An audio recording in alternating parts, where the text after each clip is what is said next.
2011 Dodge Charger 5.7 Hemi. Misfiring on cylinder 5.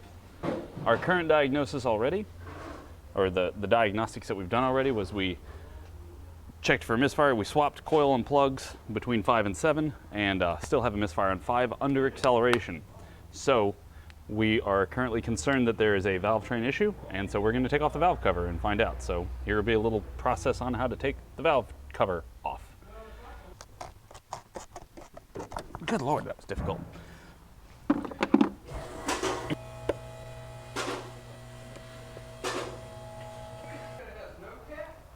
Nope, no cat. So we got the air box slash filter slash boot out, and that's not a 10. That's an 8.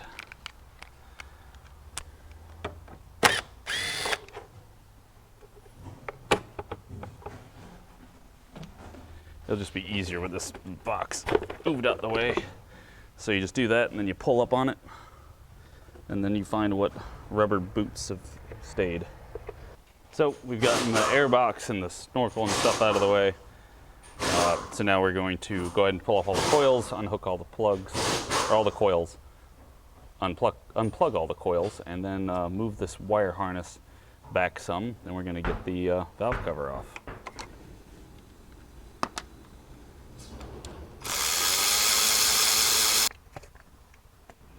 2, 3.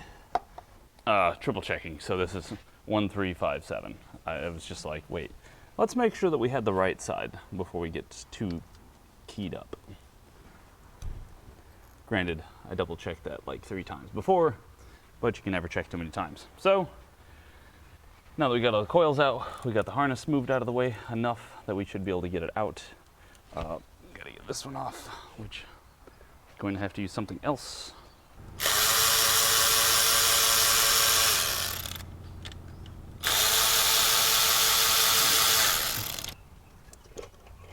Now here's to seeing if we can wiggle it out.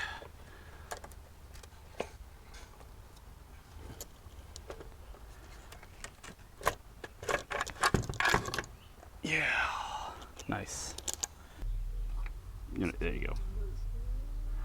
Perfect. It says 50, 48, 44, 40, 39, 40, and then it comes back up. All right, you can move on to the next one. Oh, I think it already started moving some. And so we're going from the top of that spring to the bottom. It's at 48, 49 right now. And then it goes to 48, and then immediately back up to 49, and then 50. That cam lobe's totally worn out. I like that. It'd be easier if we had a dial indicator, but this is how you do it without a dial indicator.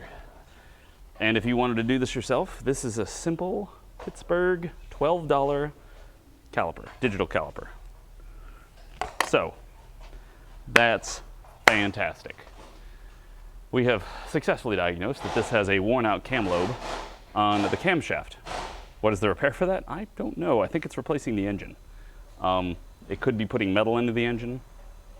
It could be the cost of doing a camshaft is expensive as putting in another motor. That worn down, it's definitely the engine. I mean, yeah, it wore it down 8 millimeters, 9 or 7 millimeters. So that metal went somewhere. We got this down, go down to 48.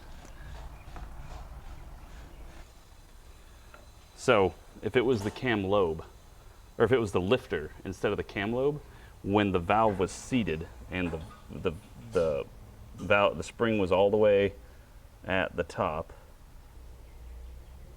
and the spring was all the way extended, then this would be sloppy. There would be extra space. But instead, and so you would be able to take this and move it up and down.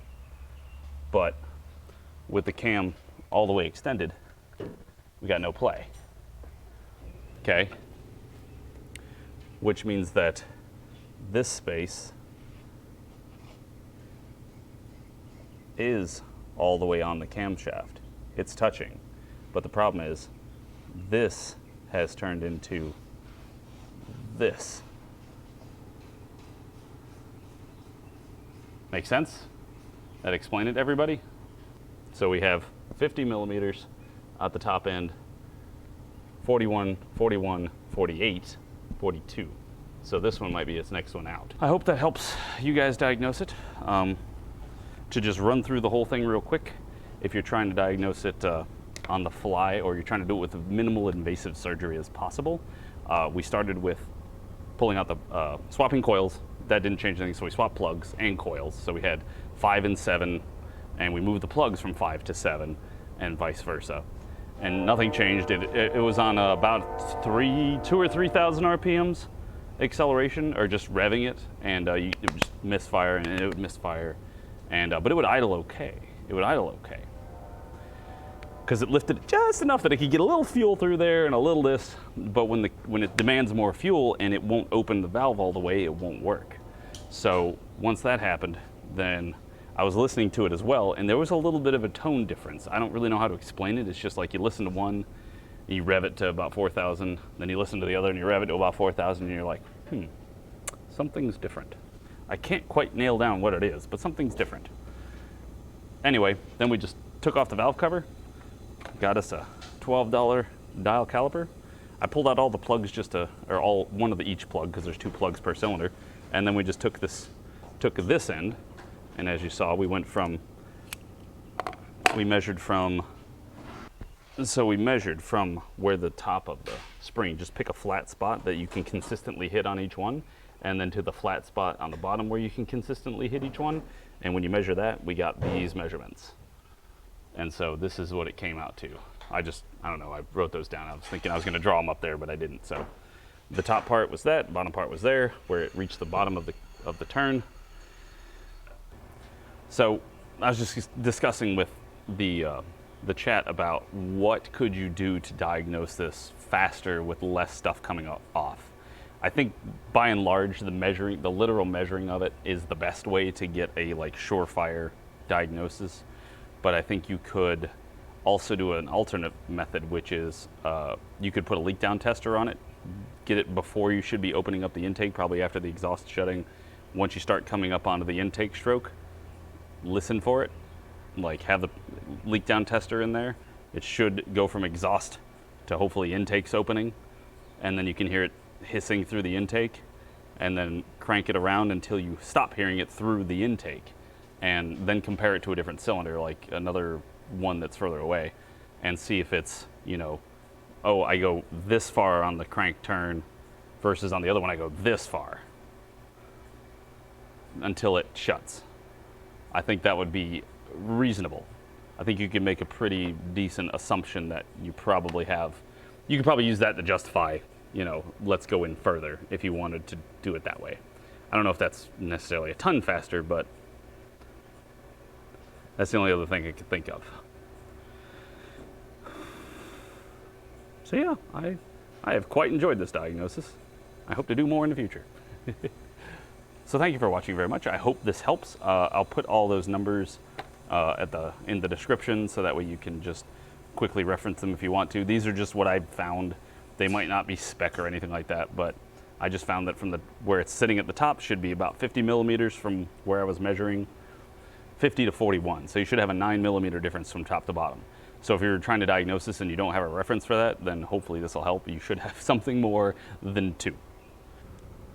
So hopefully it helps. Thank you very much for watching. I appreciate it, and God, I had fun with this. I hope to have more of these in the future.